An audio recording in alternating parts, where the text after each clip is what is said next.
Hi.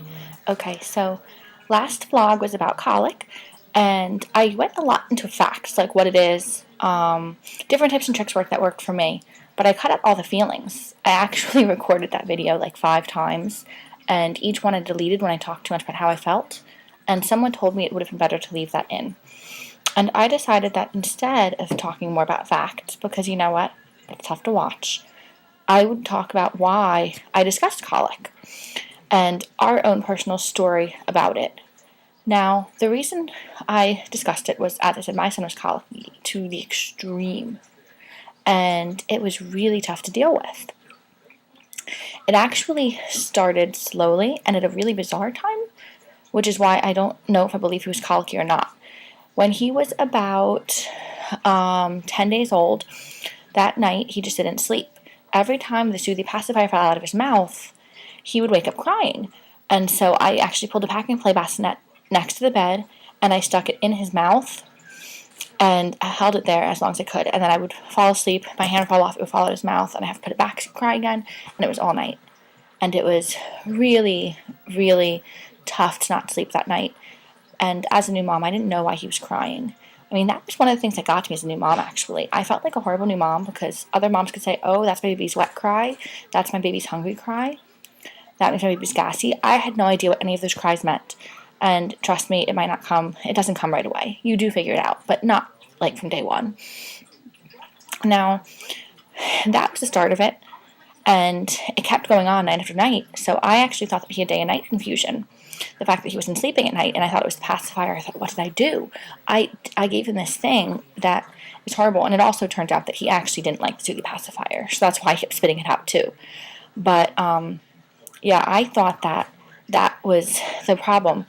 And then it got worse and worse, though. He started to cry to the extreme point I couldn't put him down. And, you know, people in the older generational crowd told me it was because he was so used to being held that I was spoiling him. However, I don't believe that you can spoil a baby. So I didn't listen to that crap. You have to kind of follow your own instinct because, you know what, we mommies know what we're doing. And if you want to hold your baby, don't let anyone tell you not to, but that's a whole nother thing. So he would cry and cry all day long, and finally I thought maybe he's colicky because everyone says colicky babies cry. So I started looking into what it was, and I kept bringing him to pediatricians. I was probably the worst mother there because I was crazy. I probably brought my son to the pediatrician about once a week minimum, sometimes 2 or 3 times a week. It was really bad. Almost every other day I'd be texting my husband, honey, I'm taking Jeremy to the pediatrician. I think there's something wrong with him. I don't know how he put up with that. And of course, you know, with the way things happen, our luck as parents, of course, the minute we got to the pediatrician's office, he would stop crying. He was always quiet there, so they didn't see what I was talking about, and they would just tell me, oh, some babies cry, you know, it's just the way he is. They didn't know. Finally, one day I lucked out. I brought my son to the pediatrician's office, and they said, oh yeah, he's colicky. You know, he has all the classic symptoms, the distended belly, the clenched fists, the crying that intensifies. And I said, but I thought colic was 3 days, you know, was only for 3 hours. And they're like, oh no, it can be all day. A lot of cases it is. So I said, okay. And, well, what can I do? And of course, I was told, oh, nothing, you have to wait for it to go away. Colic, you know, generally goes away around 3 or 4 months, and it also peaks around 2 months. And I thought, oh, well, isn't this fantastic? Yeah, that was not what I wanted to hear. And I was also told, of course, to find someone to help me because dealing with a colicky baby 24/7 is rough, and that is really important to have someone to help me so I can get out of the house away from him sometimes.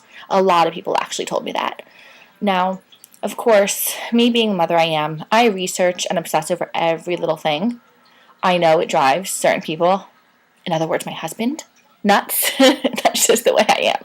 So, of course, aside from the fact that I was tweeting Heidi Murkoff through the What to Expect books, and I was looking everywhere I could in What to Expect the first year, I was also extremely obsessively Googling.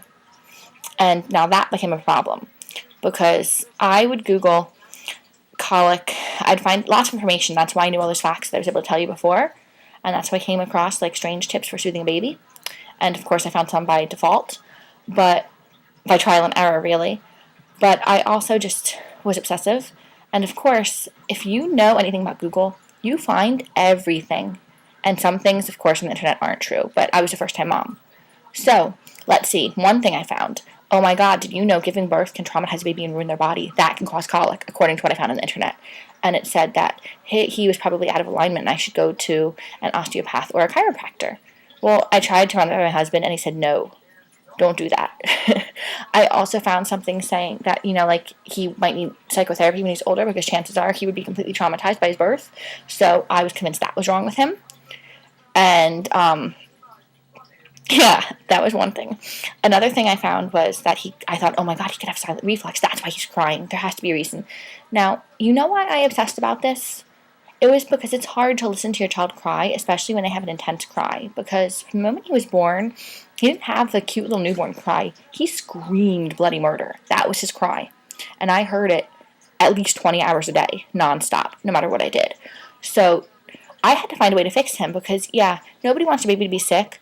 But to be honest, I thought if there's something wrong with him, I can fix it. We can fix it with meds, with therapies, whatever it took. So yes, that's why I Googled, because I wanted to make him better. I was convinced if there's something wrong with him, we could make him feel better.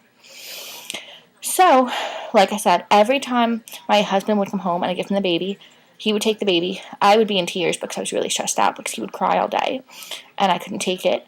And I would give him to my husband and then I would just Google nonstop. I found, let's see, what else did I find? I've told you some of those things that I found. I found something about silent reflux. I was convinced he had that. And the doctor was like, no. I was convinced that he was out of alignment. I was convinced that he was traumatized. I was convinced he hated me, that was probably why he cried so much. And because, oddly enough, when my husband took him, he didn't cry. The minute he went to my husband, he'd fall asleep. And I was like, what the hell? That's not fair. Why can't I calm him? I'm his mother. I should be able to hold him and make him stop crying. And it didn't work. I actually once got into a fender bender with him. I was driving him to his doctor, and he was crying so loudly I couldn't concentrate on the road. And I backed into a guardrail. None of us, we weren't hurt or anything, but yes, that did happen. So, again, that's why I went and found everything I could on how to soothe him, and that's why I gave you those tips and tricks, because if you have a colicky baby, it's tough. There were times where I would hold him and I would cry. It sucked. I wanted to rip the hair out of my head, to be quite honest. There were moments that I couldn't stand being around him, and that might sound really horrible, but who wants to be around a baby that's crying 24/7, even if it's your own baby? That is extremely horrible to hear. There were times when, yes, I had to put him down in his crib and get in the shower for 5 minutes to feel the hot water running on me and cry and scream in the shower. And then I'd go back up and get him because I'd be a little calmer and go back to hearing him cry and scream in my arms, no matter what I did. So, yeah. Then after a while of Googling and taking the doctor nonstop, the doctor finally looked at me and said, Jamie, you have to stop Googling. I mean, you can find anything you want on the internet, doesn't mean it's true. That's when I went in my quest to find the perfect bottle. I went in my quest to find the perfect bottle. I switched bottles probably 6 times. A couple that I tried that are supposed to reduce colic and gas were the Playtex drop-ins. They didn't work. You're supposed to be able to squeeze the bottom of the bag like this against the bottle, the drop-in thing, and to put the nipple thing on, and all the air goes out of the bag, and your baby's not supposed to swallow air. It didn't work. The air would go right back into the bags, and when my son would drink the bottle, I could hear the air entering his belly. I could hear him gulping air. It was really bad, and I was like, okay, but this is the other thing about me. I don't do anything halfway. Now, it would have been smart to get a bunch of different types of bottles, like one of each. Instead, I would buy like 12 of one. And yeah, that's probably why my husband wanted to kill me, because we've dropped hundreds and hundreds of dollars on bottles. So then after that, we tried the Playtex Vent Airs, only because everyone said Dr. Brown's, but honestly, all the parts intimidated me and I didn't want to try them. So I tried the Playtex Vent Airs and they didn't work. I actually had to burp my son every half an ounce with the bottle because he would get very fidgety and gassy and scream and cry and squirm while having his bottle. So it would take an hour to feed him, and typical feeding time for a baby is about 20 minutes. So that wasn't right. But I wanted to believe that they were working. I don't know why the hell I let myself believe that, because obviously they weren't if he was getting so gassy during feeding that I had to burp him every half an ounce.